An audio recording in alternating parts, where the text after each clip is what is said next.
देखिए, धन्यवाद आप लोगों का, जितने भी मीडिया भाई हैं हमारे यहाँ पे।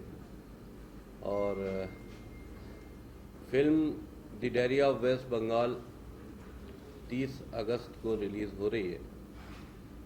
और जाहिर सी बात है कि अब 5-7 दिन बचे हैं रिलीजिंग के लिए। और जैसे कि आपने कहा, कोई डर या खौफ मेरे में नहीं है। हाँ, फिल्म को लेकर जो बातें अभी तक मीडिया के माध्यम से आ रही हैं, तो इस बात को हम बताना चाहते हैं, क्योंकि हमने इस फिल्म को बहुत साफ सुथरा बनाया है। किसी तरह का कोई पॉलिटिकल एजेंडा नहीं है, किसी तरह का कोई मजहबी एजेंडा नहीं है, किसी मज़हब के ख़िलाफ़ नहीं है। हमने इंसानियत के पक्ष में इस फिल्म को बनाया है। एक ट्रू स्टोरी है इस फिल्म की। और जाहिर सी बात है कि जिस वक्त कोई सच्ची घटना या सच्ची कहानी एक्सपोज होती है तो उस पर बवाल मचता ही है। ये कोई नई बात नहीं है। और जैसे अभी पश्चिम बंगाल में एक डॉक्टर के साथ घटना घटी तो पूरे मीडिया ने देखा। तो हम भी बहुत इस फिल्म के माध्यम से बहुत से ऐसे पर्दे उठाने जा रहे हैं जो कि बहुत छुपे हुए हैं। उन कहानियों को एक्सपोज करने जा रहे हैं जो कब्र में दफना दी गई थी और जिनकी आवाज़ को खामोश कर दिया गया था। हमारी फिल्म क्योंकि एक मजबूर बेसहारा उस पीड़ित लड़की की है जिसके आंखों के सामने उसके पूरे परिवार का कत्ल हो गया, उसकी बहन के साथ में गैंगरेप हो गया, और वो न्याय मांगने के लिए हिंदुस्तान आई। जाहिर सी बात है, बांग्लादेश से आई है तो पश्चिम बंगाल में ही आई। और पश्चिम बंगाल के हालात बिल्कुल वैसे ही हैं जैसे कि इस वक्त मौजूदा दौर में बांग्लादेश के हैं। और क्योंकि वहाँ पर टीएमसी की हुकूमत है, ममता बनर्जी वहाँ की मुख्यमंत्री हैं, और सबसे ज़्यादा हमारी फिल्म का जो अपोज हो रहा है वो ममता बनर्जी और टीएमसी के जो गुंडे हैं, जो उनके नेता हैं, उनके माध्यम से हो रहा है। क्योंकि पश्चिम बंगाल में जो हो रहा है उससे कहीं ना कहीं जुड़ाव जो है वो ममता बनर्जी और टीएमसी की हुकूमत का है। हमने टारगेट नहीं किया है उनको, लेकिन जब आप पश्चिम बंगाल की बात करेंगे तो आपको एक जाहिर सी बात है कि वहाँ की मौजूदा हुकूमत की जो कट्ठा चिट्ठा है वो भी सामने आएगा। जब हम किसी बलात्कार की बात करेंगे तो टीएमसी का नाम सामने आएगा। जब हम वहाँ पर हिंदुओं के कत्ल की बात करेंगे तो टीएमसी के नेताओं की बात सामने आएगी। वो मजबूरी है। शाहजहां शेख का मामला आपने देखा, शाहजहां शेख का भी किरदार हमारी फिल्म में है, क्योंकि उसको हमने पहले ही सर्च कर लिया था और वो तो हमारी फिल्म की शूटिंग के बाद वो पकड़ा गया है और उसका मामला एक्सपोज हुआ। तो ये वो सारी चीज़ें हैं जो पश्चिम बंगाल से जुड़ी हैं। लेकिन ये फिल्म ज़रूर पश्चिम बंगाल की कहानी है, लेकिन ये जुड़ी पूरे देश से है, पूरे भारत से है। क्योंकि भारत को पश्चिम बंगाल में हो रही एक्टिविटीज़ से किस तरह की शर्मिंदगी पूरे विश्व में उठानी पड़ रही, या पश्चिम बंगाल के माध्यम से जो एक्टिविटीज़ हो रही हैं, आतंकी एक्टिविटीज़ हो रही हैं, रोहिंग्याज एक्टिविटीज़ हो रही हैं, उससे पूरे हमारे देश को किस तरह का ख़तरा बना हुआ है, ये सारी चीज़ें हमारे देश से जुड़ी हुई हैं, भारत से जुड़ी हुई हैं। तो जाहिर सी बात है कि इस तरह के विवाद तो सामने आएंगे ही, और हम उसको फेस भी कर रहे हैं। क्योंकि हमारी फिल्म किसी यूँ कहें कि किसी तवाइफ के घुंघरों की आवाज़ नहीं है। हमारी फिल्म एक बेसहारा, एक ऐसी पीड़ित मजबूर लड़की की आवाज़ है जिसको हम पूरी दुनिया में एक्सपोज करना चाहते हैं, दिखाना चाहते हैं। हमारी फिल्म वो आवाज़ है कि जब तस्लीमा नसीम ने अपनी किताब में उस वाक़े को लिखा तो उनको बांग्लादेश छोड़कर भागना पड़ा। तो वही वाक़े से हमारी फिल्म शुरू होती है और उसके बाद फिर वो पश्चिम बंगाल आती है। और पश्चिम बंगाल में किस तरह से रोहिंग्यास को फर्जी आईडीज़ बनाकर उनको पूरे देश में शिफ्ट किया जा रहा है, किस तरह से वहाँ की आबादी रोहिंग्यास जो घुसपैठिए हैं। देखिए, इस बात को भी हम साफ कर दें कि हम मुसलमानों के खिलाफ नहीं हैं। मुसलमान जो भारतीय मुसलमान हैं, हम खिलाफ हैं आतंकी मानसिकता के, जो विदेश से आए हैं और पश्चिम बंगाल में घुसपैठ करके बस रहे हैं और हुकूमत उनको बसा रही है। जाहिर सी बात है वो विदेशी हैं, उनको भारत से न कोई मोहब्बत है, न भारत के संविधान की वो एहतराम करते हैं। आप वही चीज़ तो दिखा पाते हैं कि जो चीज़ जहाँ तक आपका कैमरा पहुँचता है, जहाँ तक आपकी आवाज़ पहुँचती है। आप तो वहाँ अगर आप पश्चिम बंगाल की उन इंटीरियर आबादियों में चले जाएं, उन गांव कस्बों में चले जाएं, तो ऐसी घटनाएं रोज़ की हैं।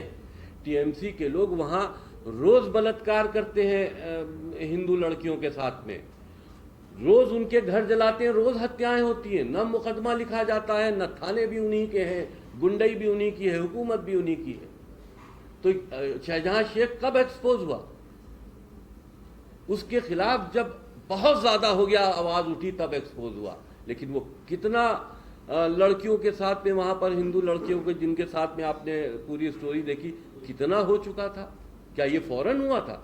सालों से चल रहा था। जी नमस्कार, मेरा नाम यजुर मारवा है। मैं इसमें लीड कैरेक्टर कर रहा हूँ और इसमें मेरे 2 कैरेक्टर्स हैं, पॉजिटिव और नेगेटिव, अतीक और प्रतीक। और मेरा इसमें कैरेक्टर है कि कैसे मैं एक ये सुहासिनी को मिलता हूँ बांग्लादेश में और कैसे उसको अपनी पॉजिटिव साइड दिखा के मोटिवेट करके अपने साथ वेस्ट बंगाल लेकर आता हूँ और कैसे उसका ब्रेन वॉश करता हूँ ताकि वो अपना धर्म बदले।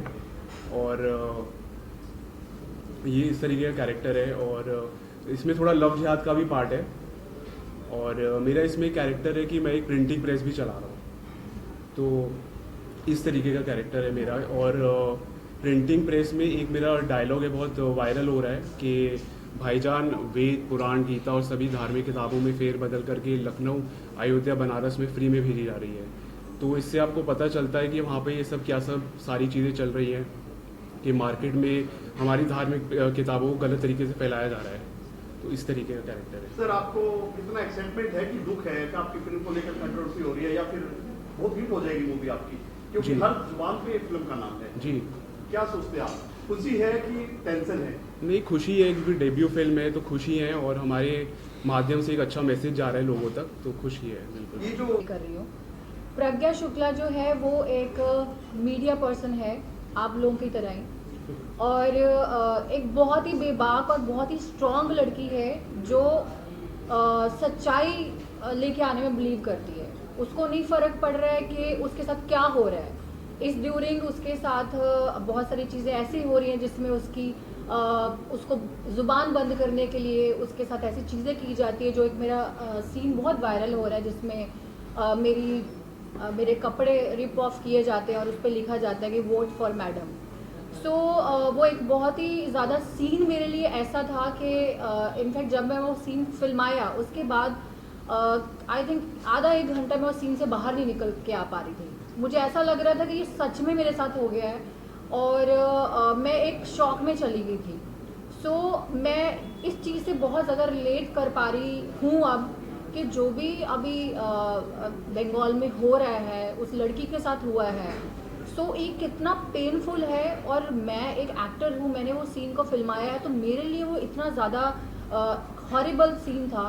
सो जिन लड़कियों के साथ रियल में ये चीज़ें हो रही हैं, सो उनके लिए ये कितना ज़्यादा एक दर्दनाक चीज़ है। एंड प्रज्ञा शुक्ला जो है बेसिकली वो इस कहानी की जो विक्टिम है हमारी, तो उसकी सच्चाई को सामने लेकर आती है।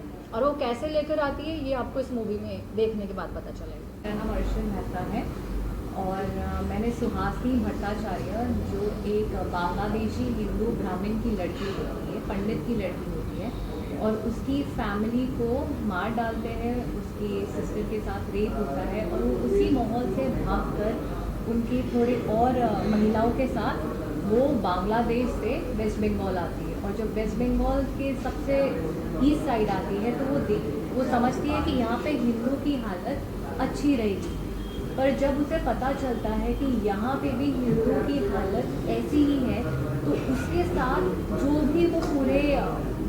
जो भी वो प्रोसेस में पूरी जर्नी में उसके साथ बहुत इनजस्टिस होता है। बांग्लादेश में उसके साथ इनजस्टिस होता है और बंगाल में भी इनजस्टिस होता है। वो सोचते कि भारत में, हिंदुस्तान में, जबकि हिंदुओं की हालत अच्छी होनी चाहिए, तो ऐसे क्यों, यहाँ पे भी वैसा माहौल क्यों है जो बांग्लादेश में है। तो वो इसी मुद्दे को लेकर वो अपनी आवाज़ उठाना चाहती है। जो भी उसके साथ ऑपरेशन, जो भी उसके साथ इनजस्टिस हुआ है, वो पूरी दुनिया को बताना चाहती है। Human right council, government of India, सारी मिनिस्ट्रीज़ को, सबको बताना चाहती है कि वहाँ पे जो हिंदुओं की हालत है वही हिंदुओं की हालत बंगाल में भी है। तो ये कहानी जब ये लड़की, जब मैंने प्ले किया था तो मैंने भी काफ़ी रिसर्च किया था। मैंने ऐसा कुछ भी बिना सोच समझे नहीं किया है, बल्कि एक एक सेंटेंस, एक एक डायलॉग के पीछे मैंने डायरेक्टर को यही बोला था कि सर मैं ये नहीं बोलूँगी, मैं ये नहीं करूँगी जब तक मेरे सामने कोई प्रूफ ना हो। तो सर ने मुझे काफ़ी वीडियोस, काफ़ी चीज़ें दी थी रीड करने के लिए, and when I went through it is only when मैंने वो डायलॉग्स बोले हैं, वो चीज़ें की हैं। तो I think with every scene related we have enough proof कि ऐसा सच्चाई और हकीकत में हुआ है। और ऑफ कोर्स ये सीन इतना इंटेंस था जिसके लिए मुझे एक कैरेक्टर में इंडल्ज होना बहुत ज़रूरी था। तो मैं मेरे जोन में ही रहती थी through out the 35 days, because मुझे एकदम ऑनेस्टी और सच्चाई से ये लड़की को दिखाना था सब लोगों के सामने, ताकि ये जो सच और दुख भरी कहानी है वो ऑडियंस को रिलेट हो। तो इसलिए हमने काफ़ी ऑनेस्टी से, सारे कैरेक्टर्सों ने अपना अपना काम काफ़ी ऑनेस्टी से किया है, इसलिए फिल्म ऐसी आई है। एक कविता है बहुत प्यारी कि हो गई है पीर पर्वत सी पिघलनी चाहिए, अब हिमालय से कोई गंगा निकलनी चाहिए। मेरे सीने में नहीं तो तेरे सीने में सही, हो कहीं भी आग लेकिन आग जलनी चाहिए। तो ये आग जो वसीम जी ने जलाई है, सनोज जी ने जो जलाई है, इस फिल्म ने जो जलाई है, वो मुझे लगता है कि आपके माध्यम से पूरी दुनिया में जलनी चाहिए, वो बात दुनिया तक आनी चाहिए।